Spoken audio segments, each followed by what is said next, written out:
the American people for the incredible sacrifices that they're making on behalf of our nation. And I want to encourage everyone to keep following our guidelines on social distancing, avoiding large gatherings and hand washing and all of the other things that everybody knows they're supposed to be doing. Ultimately, the goal is to ease the guidelines and open things up to very large sections of our country as we near the end of our historic battle with the invisible enemy. It'll go on for a while, but we win. We win. I said earlier today that I hope we can do this by Easter. I think that would be a great thing for our country, and we're all working very hard to make that a reality. We'll be meeting with a lot of people to see if it can be done. Easter is a very special day for many reasons. For me, for a lot of our friends, that's a very special day. And what a great timeline this would be. Easter is our timeline. What a great timeline that would be. My first priority is always the health and safety of the American people. I want everyone to understand that we are continuing to evaluate the data. We're working with the task force and making decisions based on what is best for the interest of our fantastic country. In order to defeat the virus, we must continue to be very strong. Your resilience and spirit has been inspiring to everyone. Right now, this virus is attacking 149 countries, but everybody looks to us and they're watching us. And I'm very proud to be your president. I can tell you that.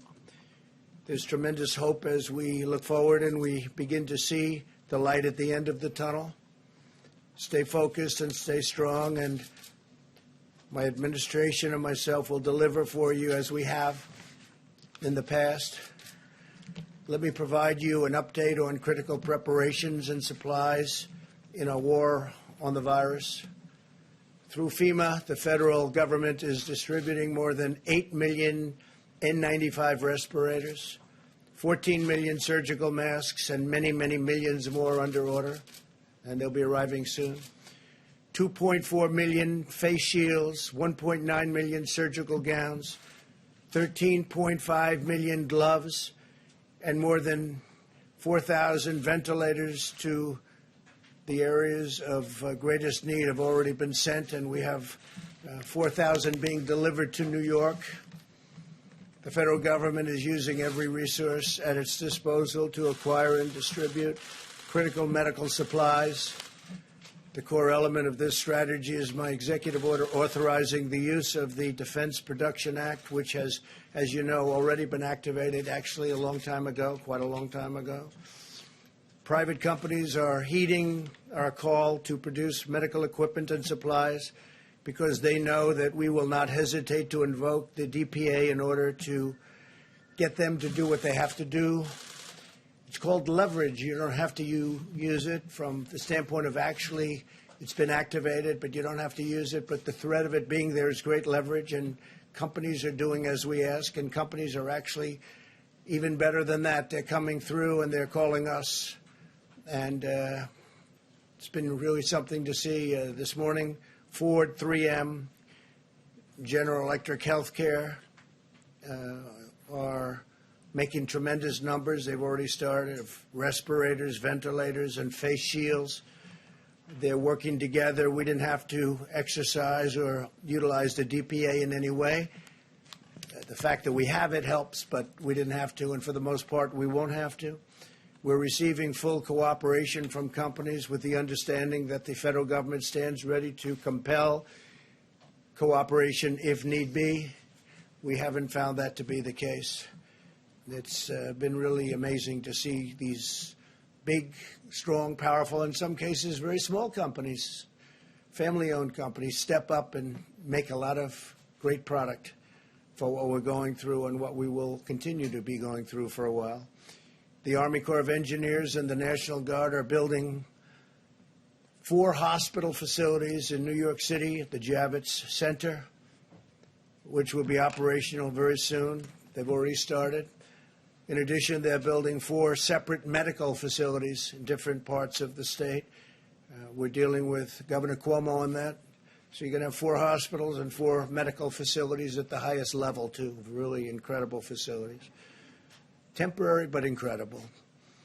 We're also deploying the U.S. Navy hospital ship, and that will be arriving in New York Harbor in the not-too-distant future. It's finishing its maintenance. They're doing a very big maintenance, and what we did is we condensed it very seriously. And as you know, the other hospital ship, and these are incredible ships, it's already on its way to Los Angeles. So we're in frequent contact with state and local officials and getting a lot of work done. We're likewise building hospitals in Los Angeles. We're working also the state of Washington. We're working with the governor of the state of New Jersey. We're building a medical facility, a hospital facility, and doing a lot of work. I want to thank the people from FEMA, the great people from FEMA, and also the Army Corps of Engineers. Secretary Mnuchin and the members of my administration continue to work closely with Congress. I'm pleased to report that we are working to pass the biggest and boldest financial relief package in American history. Senators will soon hopefully vote on a $2 trillion bill that will deliver direct cash payments to struggling Americans. No fault of their own. This came out of nowhere. Nobody can imagine this even happened, but it's not their fault. We want to protect, and we will, all of the things that a person needs protected and a family needs protected. We're working on job retention loans for small businesses and extended unemployment insurance for laid-off workers. The legislation will also include billions of dollars for additional resources for our, and really heroic, these are incredible, doctors, nurses, brave, and hospitals, as well as support for hard-hit industries such as the airline industry and the cruise ship industry, which employ tremendous amounts of people and obviously serve very important functions beyond that, with very tough protections for the American taxpayer. The loans will be very secure and they will be very profitable, and at the same time they'll bridge, they call them bridge loans in many cases. They'll be bridging these companies back into very good health. And some of them are very important companies that 4 weeks ago didn't have a problem. I'm also confident that the Democrats will do the right thing. I feel very confident. They're working very hard together right now, Republicans and Democrats, and they're getting very close to a very fair deal and a great deal for the people of our country. Today, as you probably saw, the Dow surged over 2,100 points. It's the all-time record history of the exchange. This is very encouraging, and I think part of the reason is they are looking at what is close to being passed, and I think a very big part of it is they see that we want to get our country open as soon as possible. They see we're working very hard on that. That's a very big factor, I think, in today's historic gain. The legislation developed in the Senate is the first step to restoring confidence and stability to America's economy as we look ahead to the time when we can carefully and responsibly reopen our country for business, and we hope that's going to be very soon. I want to assure Americans that we have a team of public health experts. We've gotten to know them as well as I know them. They're great people, incredible, talented. They love our country. Also, economists and other professionals working to develop a sophisticated plan to reopen the economy as soon as the time is right, one based on the best science, the best modeling, and the best medical research there is anywhere on earth. Our great people have been, especially when it comes to our public health experts and officials, have been helping other countries, dealing with other countries, constant touch with other countries, helping them out, because many of them have never seen anything like what's happening. But our decision will be based on hard facts and data as to the opening. I'm also hopeful to have Americans working, again, by that Easter, that beautiful Easter day. But rest assured, every decision we make is grounded solely in the health, safety, and well-being of our citizens. This is a medical crisis. This isn't a financial crisis. But it's a thing that nobody has seen for many, many decades, nothing like this. Marshaling our economic strength is a key feature of defeating the virus, producing the material supplies and equipment that we need, and they're doing a really fantastic job. We're helping the governors. We had a conference call the other day with the governors, and we allowed the press to join us on the call, and the spirit between us and the governors has been really great. We should never be reliant on a foreign country for the means of our own survival. I think we've learned a lot. We've learned a lot. This crisis has underscored just how critical it is to have strong borders and a robust manufacturing sector. For 3 years, we've embarked on a great national project to secure our immigration system and bring back our manufacturing jobs. We brought back many jobs, record numbers of jobs. And this really shows, this experience shows how important borders are. Without borders, you don't have a nation. Our goal for the future must be to have American medicine for American patients, American supplies for American hospitals, and American equipment for our great American heroes. Now both parties must unite to ensure the United States is truly an independent nation in every sense of the word. Energy independence, we've established that, and something incredible that we've established. We're energy independent, manufacturing independence, economic independence, and territorial independence enforced by strong sovereign borders. America will never be a supplicant nation. We will be a proud, prosperous, independent, and self-reliant nation. We will embrace commerce with all, but we will be dependent on none. Above all, we know that the best thing for our economy and the world right now is a very, very powerful victory over the virus. Every day, the American people are showing the unity and resolve that has always defined the character of our nation. In New York, citizens are using 3D printers to make hundreds of face shields. They're making them by the hundreds. In Texas, businesses and churches are uniting to collect gloves and thermometers for hospitals. In the selfless actions of our amazing citizens, we're seeing enduring strength of our magnificent nation, a spirit that can never be broken, and a victorious future that can never be denied. It never will be denied. Now what I'd like to do is perhaps ask a person who has really established herself as maybe the world's great expert on what she does. If I could ask Deborah to come forward and say a few words, and then I'll ask Tony to come up and speak, and then our Vice President, and then we'll take a few questions, and we'll do it quickly, and we'll probably see you again tomorrow. So, Deborah, please. Thank you. Thank you, Mr. President. I think those of you who heard the town hall, we are continuing to accelerate testing at a record rate. We now have 370,000 tests that have been done. The majority of those, over 220,000 in the last 8 days, which of those of you who have been tracking the South Korea numbers put us equivalent to what they did in 8 weeks that we did in 8 days. This was made possible because of the HHS team working together, bringing together the strength of the FDA with the CDC and under the leadership of Secretary Azar. We're very proud of those numbers, but we know that we have to do more, and we continue to accelerate in testing to ensure that those who need the test are tested first and have access. As we talked about yesterday, we're working on the ability for people to take their own sample. That does not mean home testing. That means taking your own sample in the front of your nose with available swabs into normal saline that can be transported to the laboratories.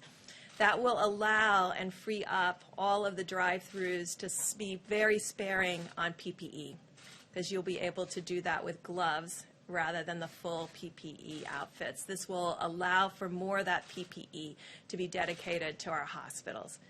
I think those of you who are tracking this epidemic closely, like I am, you will begin to see that there is encouraging results coming out of Italy. We are impressed by the decreases that are seen in mortality, the number of people succumbing to this illness, and the number of new cases. Our new cases will continue to surge because we're still working on our backlog, although we will be in touch with the laboratories after this press conference to really find out how many are still in backlog and how many were run in the last 24 hours. Until we can get into a 24-hour cycle, we're going to have disproportional number of new cases compared to the actual new cases, and we will let you know when we've reached that equilibrium. Finally, and I know Dr. Fauci will talk about this further, we remain deeply concerned about New York City and the New York metro area. About 56% of all the cases in the United States are coming out of that metro area, and 60% of all the new cases are coming out of the metro New York area, and 31% of the people succumbing to this disease. It means, because they still are at the 31% mortality compared to the other regions of the country, that we can have a huge impact if we unite together. This means, as in all places, they have to be following the presidential guidelines that were put out 8 or 9 days ago, and this will be critical. But to everyone who has left New York over the last few days, because of the rate of the number of cases, you may have been exposed before you left New York. And I think, like Governor DeSantis has put out today, everybody who was in New York should be self-quarantining for the next 14 days to ensure that the virus doesn't spread to others, no matter where they have gone, whether it's Florida, North Carolina, or out to far reaches of Long Island. We are starting to see new cases across Long Island that suggest people have left the city. So this will be very critical that those individuals do self-quarantine in their homes over these next 14 days to make sure they don't pass the virus to others based on the time that they left New York. So if they've already are 4 days out, then it's just 10 more days. So I thank you if you help get that message out to others. Dr. Fauci? Thank you very much, Mr. President. Deb. I want to just talk very briefly about 2 or 3 things. First, the issue of testing and how that has really changed the complexion of the approach that we're going to be able to take. Testing was an issue. We had many questions of testing in this room for a number of times. Now that we literally have hundreds and hundreds of thousands of testing out there, there are a few things that we can do with that. One of the things is that when we make policy about what we're going to be doing with the rest of the country, particularly those areas that are not hot spots, we need to know what the penetrance of infection is there. So we need to put a light on those dark spots that we don't know. We have to act policy-wise on data, and we're going to be getting more data, a lot more data. The other thing is that the areas of the country that are not hot spots, that are not going through the terrible ordeal that New York and California and Washington State are going through, they still have a window of significant degree of being able to contain. In other words, when you test, you find somebody, you isolate them, you get them out of circulation, and you do the contact tracing. When you have a big outbreak, it's tough to do anything but mitigation. We have an opportunity now that we have the availability of testing to do that. So you're going to be hearing more about how we can inform where we're going, particularly because we have the ability to test. The second thing is I just want to reiterate what Dr. Berg said about New York. It's a very serious situation. They've suffered terribly through no fault of their own. But what we're seeing now is that, understandably, people want to get out of New York. They're going to Florida. They're going to Long Island. They're going to different places. The idea, if you look at the statistics, it's disturbing. About 1 per 1,000 of these individuals are infected. That's about 8 to 10 times more than in other areas, which means when they go to another place, for their own safety, they've got to be careful, monitor themselves. If they get sick, bring it to the attention of a physician, get tested. Also, the idea about self-isolating for 2 weeks will be very important because we don't want that to be another seeding point to the rest of the country wherever they go. And then thirdly, just one comment about drugs and the testing of drugs. You know, you heard yesterday about drugs being out there that physicians on an off-label way can prescribe it to give people hope of something that hasn't been definitively proven to work, but that might have some hope. I don't want anybody to forget that simultaneously with our doing that, We're also doing randomized clinical trials on a number of candidates.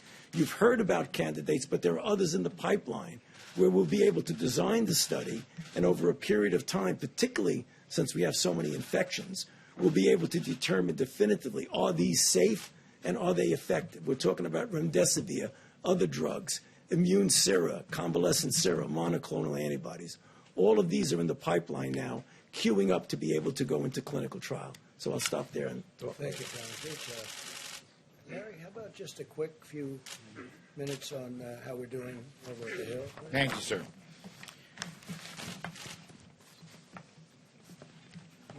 We're gaining great progress on this Phase 3 legislation. Negotiations continue. We've had continued reports. I've been up there with Secretary Mnuchin. Secretary Mnuchin continues today with Chief of Staff Mark Meadows, checking in with the President. They're getting closer and closer. They expect to vote as soon as possible.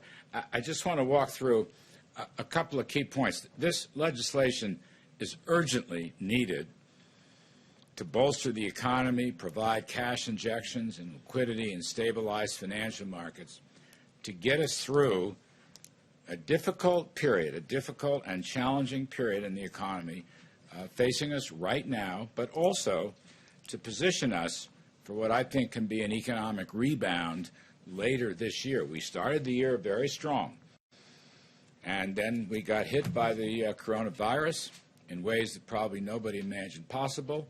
We're dealing with that as best we can. This package will be the single largest Main Street assistance program in the history of the United States. The single largest Main Street assistance program in the history of the United States.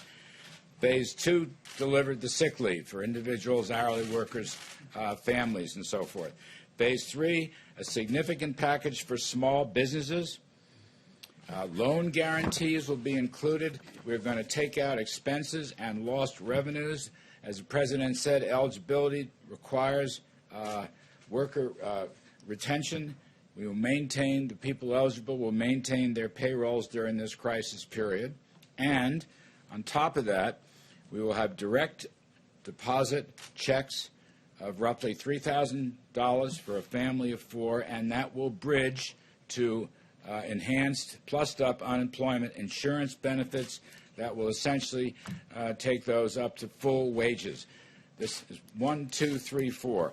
You know, a strong workforce requires strong business. You can't have a job without a business to work for. And the hope here is that the companies that were operating very well at the beginning of the year when the economy was in good shape, we will help them and their employees get through this tough period so they will come out the other side, let's say this later this spring or summer, and will continue their operations. That's the key point. Now, don't forget, there's income tax deferrals for individuals and corporations without interest and penalties. There's student loan interest and principal deferrals without any penalties.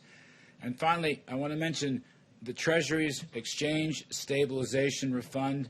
That will be replenished. It's important because that fund opens the door for Federal Reserve firepower to deal a broad-based way throughout the economy for distressed industries, for small businesses, for financial turbulence. You've already seen the Fed take action. They intend to take more action. And in order to get this, we have to replenish the Treasury's emergency fund. It's very, very important. Not everybody understands that. That fund, by the way, will be overseen by an oversight board and an inspector general. It will be completely transparent. So the total package here comes to roughly $6 trillion, $2 trillion direct assistance, roughly $4 trillion in Federal Reserve lending power. Again, it will be the largest Main Street financial package in the history of the United States. Liquidity and cash for families, small business, individuals, unemployed, to keep this thing going. We're heading for a rough period, but it's only going to be weeks, we think. Weeks, months, not going to be years, that's for sure. And hopefully pave the way for continued economic recovery after this crisis departs. Thank you, sir. Thank you. I've been hearing that voice for so many years, like 30 years or more maybe, and it's a great voice and it's a great man. So Larry Kudlow, thank you very much. I want to say that that package, and we went over parts of it, but pretty big parts, it really sets us up to, I think, even supersede where we were a month ago. I think we can get up there quickly, and I think it allows us to supersede. It allows us to help these great companies that need help, like Boeing, which is, it had a problem, and then on top of that problem, it had the virus come in. But we'll be helping Boeing, we'll be helping the airlines, we'll be helping the cruise lines, we'll be doing a lot of things, and the money will all come back to us, and it'll come back to us in a very strong form. And before we take some questions, I'd like to ask our great Vice President to say a few words, if you would, Mike, please. Thank you, Mr. President. The White House Coronavirus Task Force met again today. And on behalf of the President of the United States, everyone on our team, I know state leaders, let me just say thank you, America. People across this country, businesses large and small, are responding to the threat of the coronavirus in ways that are deeply inspiring. People are acting on the President's 15 days to slow the spread, and it is making a material difference. Our experts standing beside us told us that if every American, regardless of whether you're in an area that's impacted by an outbreak of the coronavirus or not, if every American would embrace these guidelines, that we could significantly reduce the number of Americans that would contract the coronavirus and protect the most vulnerable. And as the President reflected earlier, tens of millions of Americans are doing just that, and we're grateful. The focus of our task force, of course, is to slow the spread, to promote mitigation strategies. Beyond that, though, the President has us focused on testing and on supplies and making sure that those that are enduring the symptoms of the coronavirus and those who are ministering to them, our extraordinary healthcare workers, have the support that they need. In the category of supplies, you just heard Dr. Birx indicate that we've made great progress. We have done more tests in the last 8 days than were done in the previous 8 weeks, and it's because of the public-private partnership that the President forged with commercial labs. And I would encourage people around the country to remind your family members and friends, if you don't have symptoms, don't get a test. We want to make sure people who are having symptoms, who have a concern, have the ability to be tested and to have those tests processed.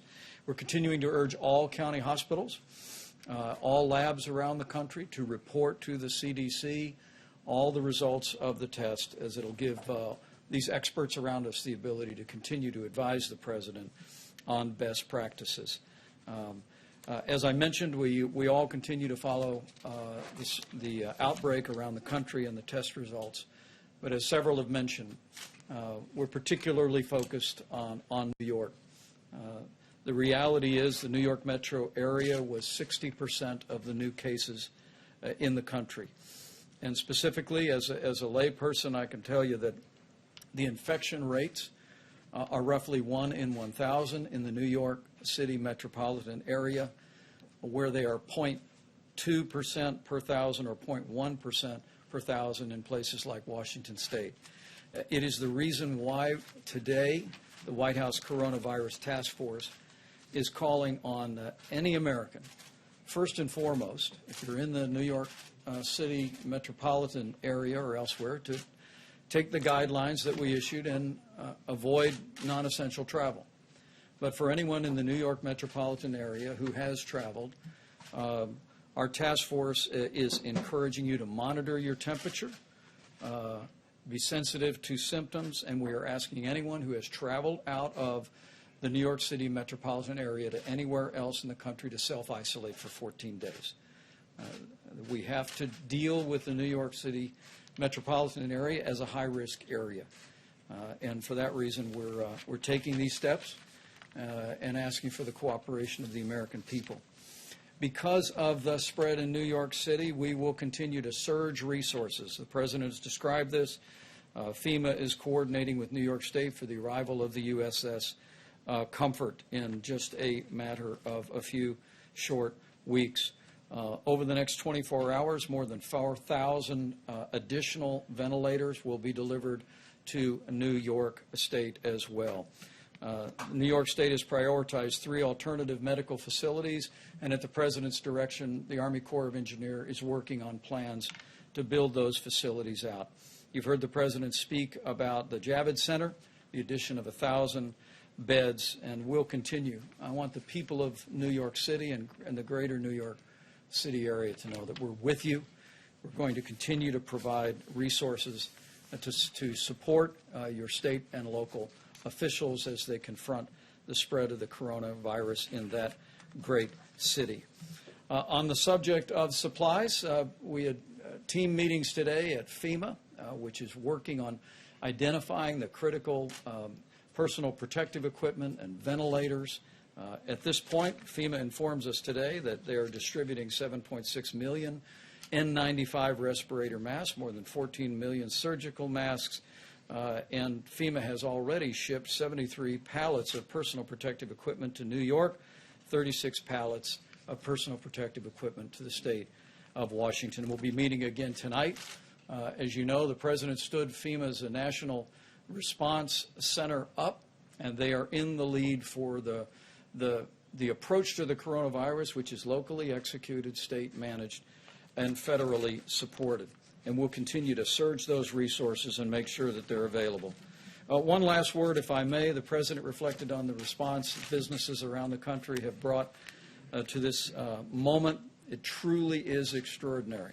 The President did initiate the Defense Production Act last week, but as the President has reflected many times, we will use the Defense Production Act if we need it to mandate production of critical supplies. But so far, no one has said no. And in fact, we see industries stepping up. The President mentioned Ford Motor Company working with 3M and GE Health to expand production of medical supplies. We heard that McDonald's is now offering curbside delivery to truckers who are unable to use the drive-through to pick up a Big Mac. And I spoke today, and the President spoke last week with Tim Cook of Apple, and at this moment in time, Apple went to their storehouses and is donating 9 million N95 masks to healthcare facilities all across the country and to the national stockpile. There is a level of generosity that I know is inspiring to the President, and it's truly inspiring to all of us who are working on the White House Coronavirus Task Force. The President's made it clear that he hopes, in weeks, not months, to be able to open up the country. But let me make one last encouragement to every American. We will get to that day quicker if every American will put into practice the President's coronavirus guidelines for our nation. 15 days to slow the spread. If every American will do this, I have no doubt that we will slow the spread, we will protect our most vulnerable, and we will heal our land. Thank you, Mr. President. Mr. President, you just reiterated that you hope to have the country reopened by Easter. You said earlier you would like to see churches packed on that day. My question is, you have 2 doctors on stage with you. Have either of them told you that's a realistic timeline? I think we're looking at a timeline. We're discussing it. We had a very good meeting today. If you add it all up, that's probably 9 days plus another 2.5 weeks. It's a period of time that's longer than the original 2 weeks. So we're going to look at it. We'll only do it if it's good, and maybe we do sections of the country. We do large sections of the country. That could be 2. But no, we're very much in touch with Tony and with Deborah on everything we're doing. Who suggested I that just day? thought it was a beautiful time. It would be a beautiful time, a beautiful timeline. So that It's a wasn't great based day. on the data? It was based on a certain level of weeks from the time we started, and it happened to arrive. Actually, we were thinking in terms of sooner. I'd love to see it come even sooner, but I just think it would be a beautiful timeline. John? Mr. President, if you look at what we've just seen in the last day or so, you've seen the number of known coronavirus cases in the country double in just 2 days. Another 95 people have died just in the last 24 hours. New York's governor is saying this is spreading like a bullet train across the country, and the governor of Louisiana is saying that his state may not be able to handle the cases that they're facing by early April. So what are you seeing in all of this that leads you to think that we could reopen by Easter or even earlier? Sure. We're working with all of them. We can be talking about large sections of our country because there are sections of our country that you didn't talk about that are doing unbelievably well. They have very little incidents or problem, very small numbers. It's very possible that they won't be ever subject to what's happening in New York. New York is definitely a hot spot. There's no question about it. And you know what we're doing in New York to try and help. And I think we're doing an incredible job. We're going to have the hospitals up quickly, the medical centers also quickly. But we'll just have to see. We have to follow it. We have to see. We're going to look at that curve. We're going to see when it starts coming down. And we'll do the best job that can be done. John, please. Question for you, Mr. President, Dr. Fauci, if we could. Just when looking at this idea of an Easter timeline, and I don't know that's probably flexible, what are the metrics by which you will make the decision as to whether you can say, yes, we can open up this area of the country, or no, we can't open up that area? I mean, will you be looking at disease numbers? Will you be looking at possible containment, isolation? I think we'll be looking at a lot of things. We'll also be looking again at very large portions of our country. And I will be guided very much by Dr. Fauci and by Deborah and by some of the other professionals that work with both of you. And we're going to see what will be. But that would certainly be, I think that's a goal that perhaps can happen, or at least for a very large portion of our country.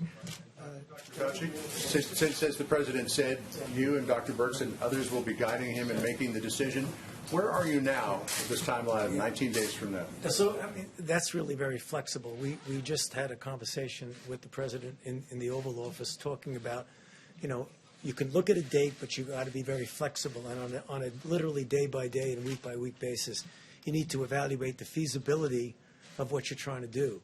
And, John, you asked for, you know, what kind of metrics, what kind of data.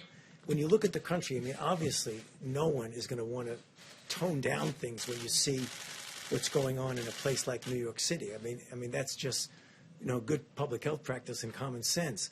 But the country is a big country, and there are areas of the country, and I refer to this in my opening remarks, that we really need to know more about what the penetrance is there. So if we do the kind of testing what we're doing, and testing will always be associated by identification, isolation, and contact tracing, and you find after a period of time that there are areas that are very different from other areas of the country, you may not want to essentially treat it as just one force for the entire country, but look at flexibility in different areas.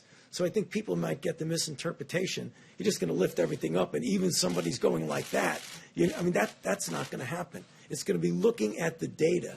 And what we don't have right now that we really do need is we need to know what's going on in those areas of the country where there isn't an obvious outbreak. Is there something underneath the surface that says, wait a minute, you better be careful and really clamp down? Or what looks there that you don't really have to be as harsh as you are in other areas. So it's looking at information that up to this point, John, we never had. So it's a flexible situation. Was New York becoming on more?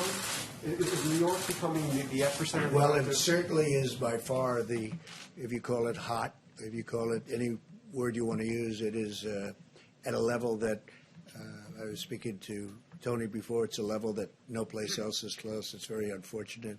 You know, one of the things that's happened that we've done, I think, a really good job on. I think that it's something special. What's happened is I learned from Dr. Birx a little while ago when she said, I learned it actually this afternoon, in 8 days, because we kept hearing about South Korea. They had a very tough time at the beginning, if you remember. In 8 days, we're doing more testing than they've done in 8 weeks. That's a tremendous turn. And with our testing, it's going exponentially. It's going up, up, up every day. So we're going to be able to do things with this very highly sophisticated testing. And it's also, the test itself is considered the best test. So on top of doing now more than anybody else, we have a very high-quality test. That makes a big difference. It also makes a big difference even in terms of opening, because we're going to see those areas like the hot spots. But New York City definitely is a very hot spot. Steve? When you talk about areas that you could open up, what specifically are you looking at? What states? Are you talking about out west? Well, you can talk about the Farm Belt. Exactly? Take a look at the Farm Belt. Take a look at areas out west. Look at big sections of Texas. I was talking to the great governor of Texas. They've done a fantastic job out there, but they have very big sections of Texas where, you know, it's like numerous states, frankly. But we can have large sections of if we want to do it that way, we could have large sections of the country open. I think it's very important that we start moving on that and start thinking about it, because our country wants to be open. Our people want it to be open, and they're raring to go. And I think it's one of the reasons that we're going to have a tremendous bounce back. I think it's going to go very quickly. Also, I want to thank, while I'm here, I want to thank Larry for the job he's done, Steve Mnuchin for the job he's done. If you look at Peter Navarro, he's sort of doing different things. He's really he's a force in terms of getting masks and getting all of the ventilators and all the things. He's been fantastic, Peter. But I also want to thank Congress, because whether or not we're happy that they haven't quite gotten there yet, they have been working long hours. I'm talking Republicans and Democrats, all of them, the House, the Senate. I want to thank Congress because they are really trying to get there, and I think they will. And I'll see you all tomorrow. Thank you very much. Did Thank you you. give Governor Cuomo a heads up, Mr. President, about the quarantining for people who left New York? Did you give Governor Cuomo a heads up about quarantining people? We're talking to them about it. Did you have some wise to Mr. President? Is it wise to pack churches on Easter? It takes one person to contaminate a whole county. Hey, Larry? Larry? Anytime.